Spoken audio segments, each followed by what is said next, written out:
Kamusta po mga katalaw? Ito na naman po ang inyong Katalaw Red. Sa pagkakataong ito ay babahagi ko po sa inyo ang aking tunay na karanasan. Noong taong 2000, nasa 23 taong gulang po ako nang mag-umpisa akong makakita ng di gaya nating mga tao. Nag-umpisa po ito nung tumira kami sa tahanan na ipinatayo ng aking mga magulang sa lugar na nasasakupan ng bayan ng Rizal. Wala pong kuryente sa lugar na iyon. Tanging muron lamang po ang nagsisilbing ilaw namin tuwing gabi. Nang mga panahong iyon ay wala ang aking ama at ina. Ang tanging kasama ko lamang po ay ang aking lola, Este. Nang papahapon pa lamang po nang pumasyal ang tatlo kong mga pinsang lalaki, sina Chris, Jomar at Ruel. Doon na po ang mga ito naghapunan sa aming tahanan. Nang matapos po kaming maghapunan ay tumambay kami sa isang malaking puno ng santol na naroroon sa harapan ng aming tahanan. Kaya naman, inilabas ko ang isang muron upang maging salbi itong liwanag sa aming kinaroroonan. Mag-aalas 10 po ng gabi nang pumasok ako sa aming tahanan. Kinuha ko po ang jacket dahil malamig na po sa labas ng mga oras na iyon. Nang papalabas na po ako sa pintuan ng aming tahanan, habang sinusuot ko ang kinuha kong jacket sa aking kwarto, ay may nasalubong po akong isang anino.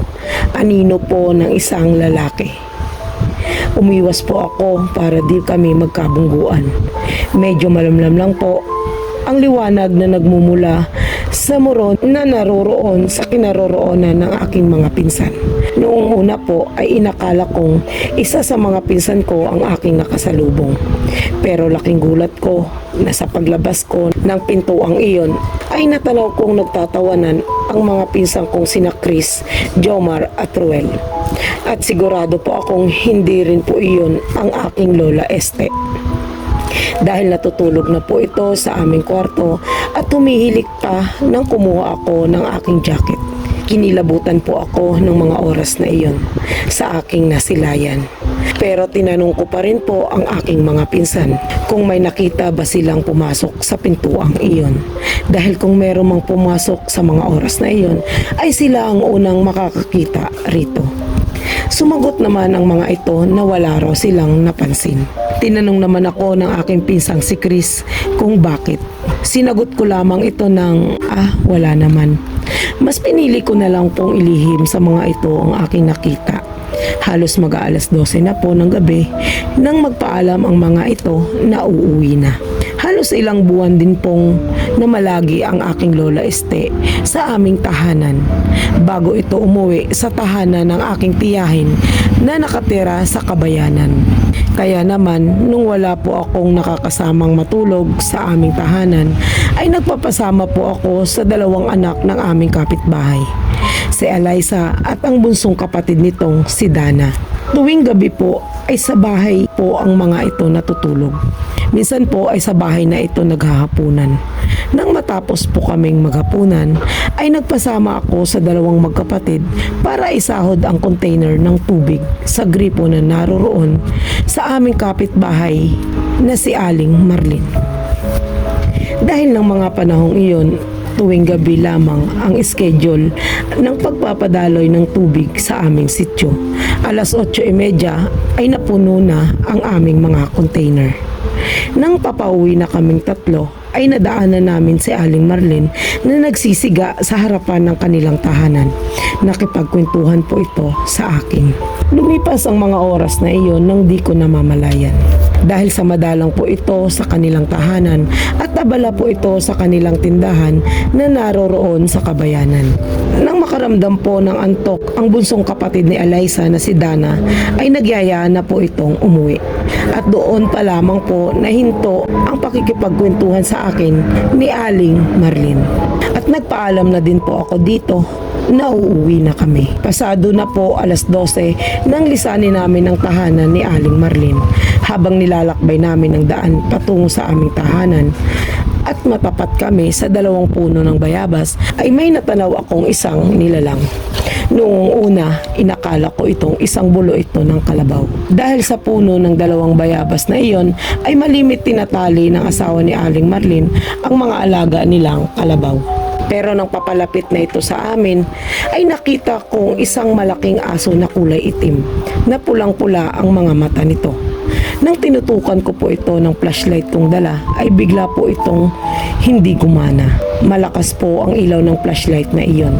Bago po ito, at 2 beses ko pa lang po iyon ginamit. Pero sa mga pagkakataong iyon ay hindi po ito gumana. Tinanong ko po ang 2 kong kasama kung nakita ba nila ang aming nakasalubong. Pero sabi ng magkapatid ay wala silang nakita. Nanginginig po ang aking katawan ng mga oras na iyon. Halos di ako makapagsalita sa aking nasilayan.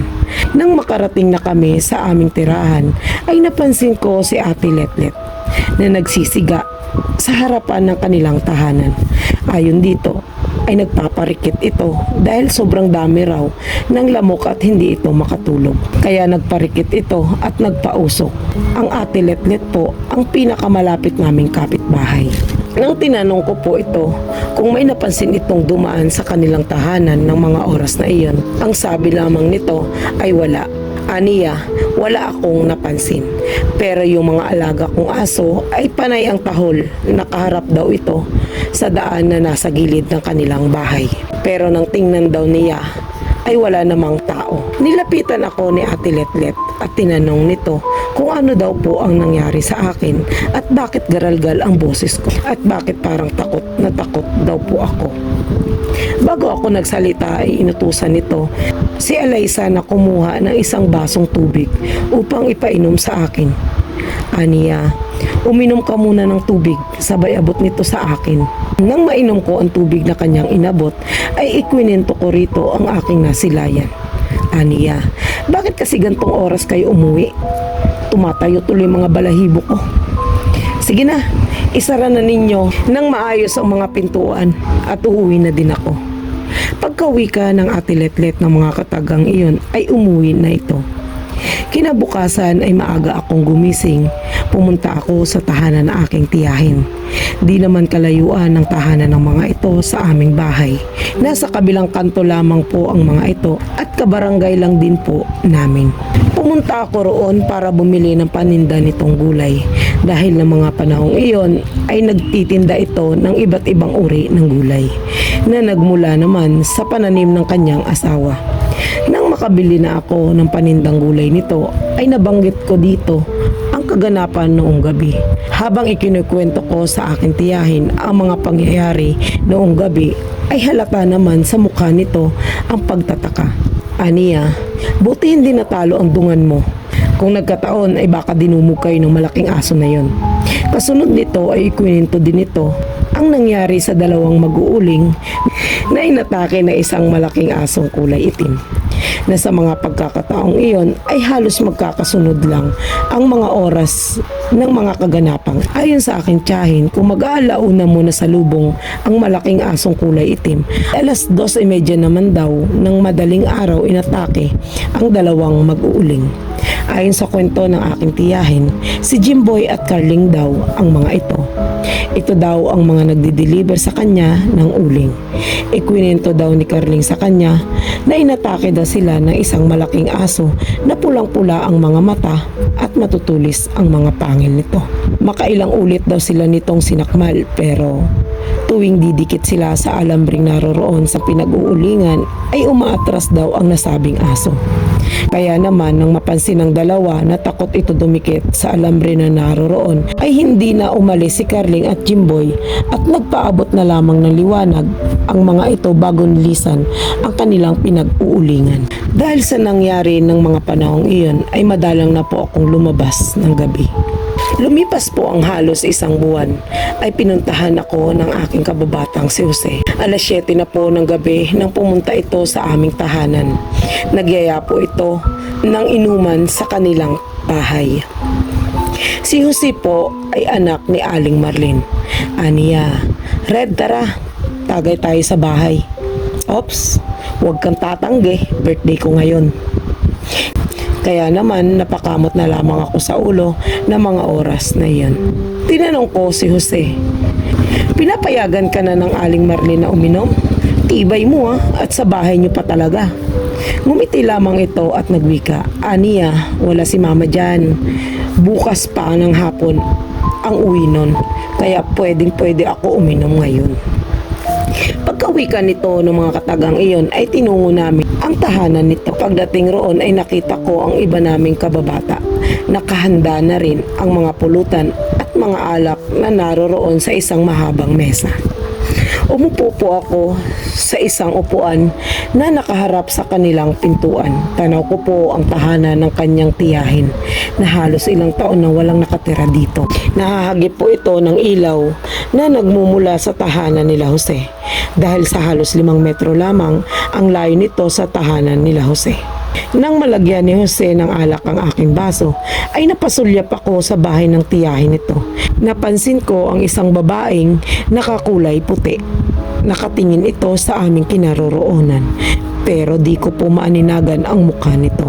Nakalutang po ang mga paa nito at hindi sumasayad sa lupa.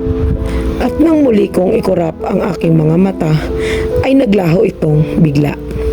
Halos hindi po ako makagalaw sa nasilayan ko ng mga oras na iyon. Hinang-hina po ang aking mga tuhod. Napakiramdam ko ay hindi ko kayang tumayo. Nang mapansin ako ni Jose, ay tinapik ako nito sa aking balikat. "Aniya, Hoy Red, ano na? Para ka nakakita ng multo dyan Pagbibiro nito sa akin. Butil-butil po ang mga pawis ko ng mga oras na iyon. Nanlalamig ang mga palad ko sa sobrang takot. "Hoy, namumutla ka. Anong nangyari sa'yo?" Muling tanong ni Jose sa akin. Nang lumipas ang halos 2 minuto, ay kwininto ko rito ang aking nakita. Pero ngumiti lamang ito at nagwika, "Aniya, white lady yun, Red. Malimit talaga yung nagpapakita dyan sa bahay ng tita ko. Sanay na kami dyan. Huwag kang matakot. Di lang ikaw ang nakakita dyan. Halos lahat kami rito ay pinapakitaan yan." Kaya naman, nang lumipas ang halos 1 oras na pakikipaghalubilo ko sa aking mga kababata at kay Jose, ay nagpaalam na akong umuwi na. Inihatid naman ako ni Jose sa aming tahanan. Ang mga kaganapang iyon ay nasundan pa ng mga pangyayaring di maipaliwanag. Hanggang sa ngayon po ay nakakaranas pa rin ako ng mga kababalaghan.